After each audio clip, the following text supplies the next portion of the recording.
All right, so I am right now logged into my OneDrive account on Windows, and I've uploaded a PowerPoint that I want to have the coach, the built-in artificial intelligence coaching, to see how well I can do in making this presentation. So once you get your slideshows uploaded to your OneDrive and you've logged in, you can go under slideshow and then pick rehearse with coach. I'm going to try that.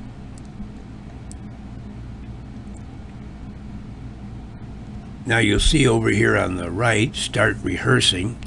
It's going to show real-time feedback during my presentation.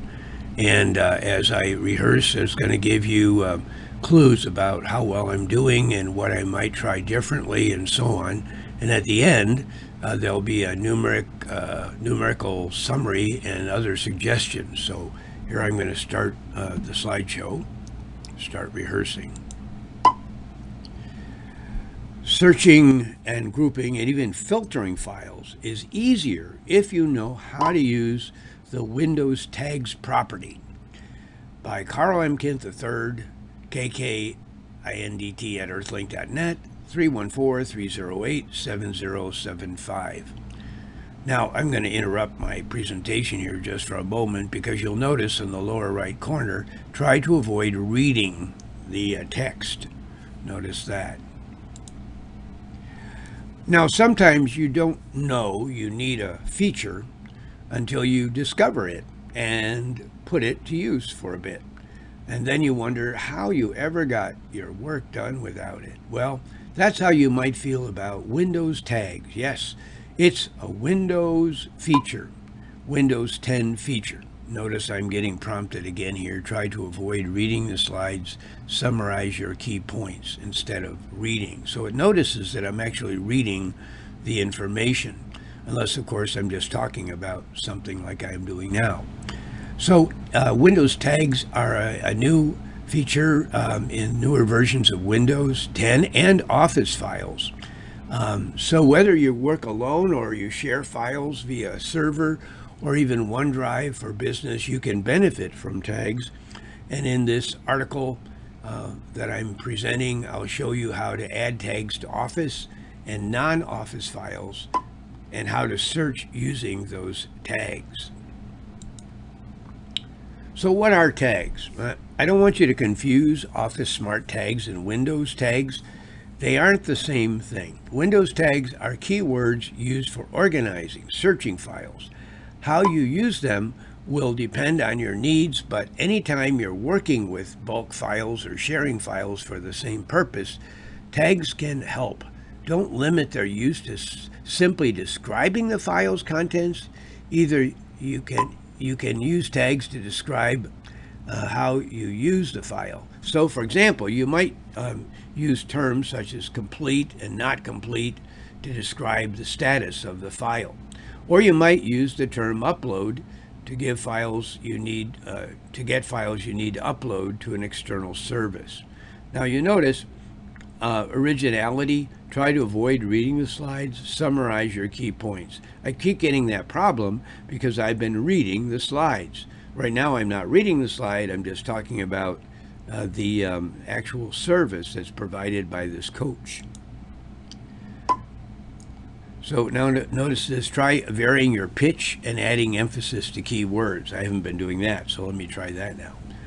Add a tag to an Office file, and do this in older versions of Office. So tags are Windows file properties, but you can add them when saving an Office file. Now it keeps on telling me I shouldn't be reading, I should be making summaries. So I'm just going to summarize here on this particular slide. You notice over on the right there's screenshots. And the screenshots, notice, try to not use too many fillers, okay? So I'm using fillers in between my words. It notices my poor grammar in my structure of speaking. Now I'm going to show you on the right how you can, when you save a file in an older version of the various Office products, you can add a tag. and it gives you that option. Now, this is in older versions of Office, Word, PowerPoint, and Excel, and so on. So I'm going to go on to our next slide. But in Office 2019 in PowerPoint, Word, Excel, when you go to save the file, you'll notice that you have these options down here at the bottom, author, tags. You can put a semicolon right after OneDrive here and put in some other tags that where you want to describe this document, and then you can search for it later. And PowerPoint, I know it wants me to emphasize and use modulation in my voice. Subject, specify the subject. And here I can describe a subject. And then over here, the manager of the file. And I could put in my name or whoever is to manage that file. Good pitch. Look at that. Keep it up. So now I've been encouraged. That's great. I've been encouraged by the coach. And I keep going on. Now, how do you view and not actually use these tags? So here I am in File Explorer, and what I am doing is I'm going to type in up here a keyword, a tag, and you'll notice that in this ribbon bar above all my files, you see the categories. And you can add more categories by right button clicking in this area and add more of the categories of the properties of those particular files. So if I typed in here, say artificial, you can see that's one of the tags, then this file here would appear in the list of files. So you can use not only the name of the file, but also the properties that you put into these files are searchable. And how do you do that? Well, you right button click when you're in File Explorer on any of the files, and then you go to Properties, and then you pick Details. Oh, look, try to not use so many fillers like and you know. Now it's criticizing me. Okay, I get it. I get the point. I'll try to avoid those in the future. Right button click on a file, and you choose the file properties. And then you can add, now I've been reading the slide again. I'm getting criticized. In any case, you can see now that you can add tags as you go along with after you save the file, right button click on it, pick properties, pick details, and then you can type in a subject, your titles, your comments can be put in there, and so on and so forth.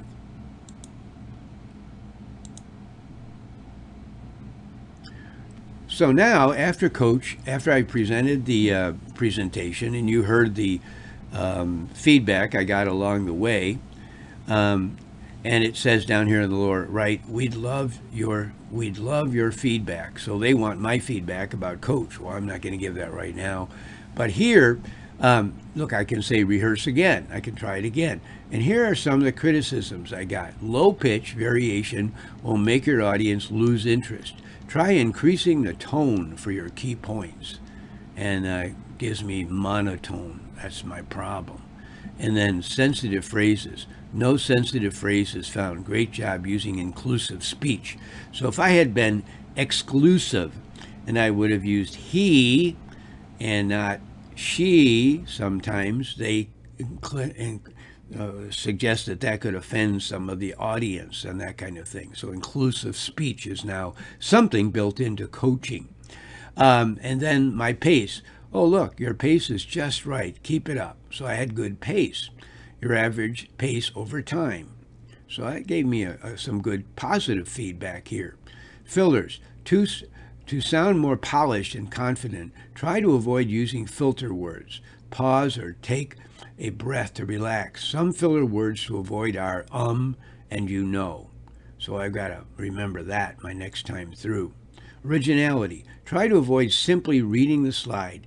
Here are the slides you might want to work on. So it comes down and it shows me here the slides where I was just reading and not really speaking with a little bit more extemporaneous summarization of what's on the slide and so on.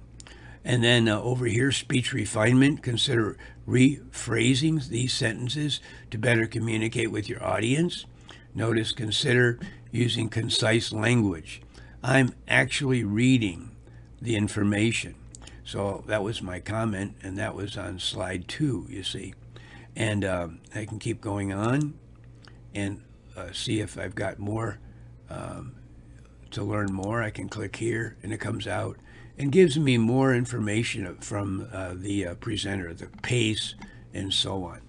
So anyway, I thought it was a good idea to show you in a video how the coach works. And I'm going to actually go through this in one of my courses. Thank you for watching.